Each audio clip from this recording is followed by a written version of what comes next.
ត្រីស្ងាត់ញៀមមាត់ទន្លេកន្លែងគូស្នេហ៍ធ្លាប់មកកំសាន្តអូរាត្រីស្ងាត់ញៀមមាត់ទន្លេ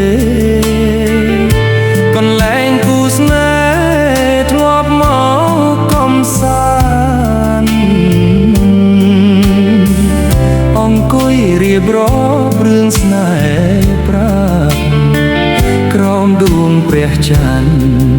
ដែលរះពេញវងដើមដូងដុះទេទៀបទៅមាត់ស្ទឹងជាដួងប្រលឹងខ្ញុំនឹងនួនល្អដើមដូងដុះទេទៀបទៅមាត់ស្ទឹងជាដួងប្រលឹងខ្ញុំនឹងនួនល្អដងអើយដងទេកុំរេតាមខ្យល់ជួយចាំខ្ញុំផងនៅរឿងស្នេហារលយយល់ត្រជាក់ខ្យល់ធ្លាក់រំពើក្រអូបបាយត្រាយក្លិនកាកាញ់ឆា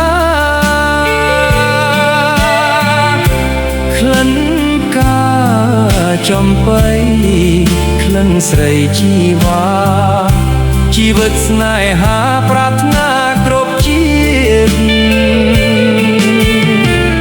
រូបខ្ញុំបាក់ព្រាត់គឺព្រាត់ដោយកម្មមិនមែនចិត្តនាំឲ្យខ្ញុំឃ្លាតឃ្លារូបខ្ញុំបាក់ព្រាត់គឺព្រាត់ដោយកម្មមិនមែនចិត្តនាំឲ្យខ្ញុំឃ្លាតឃ្លាជាតិនឹងជួបហើយជាតិក្រោយជួបទៀត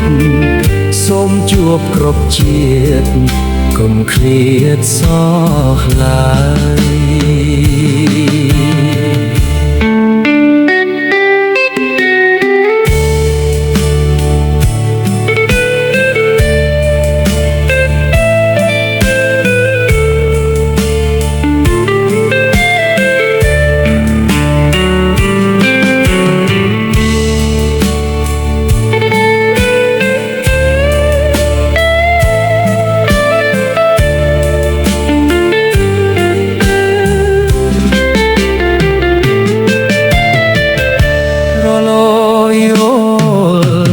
ជា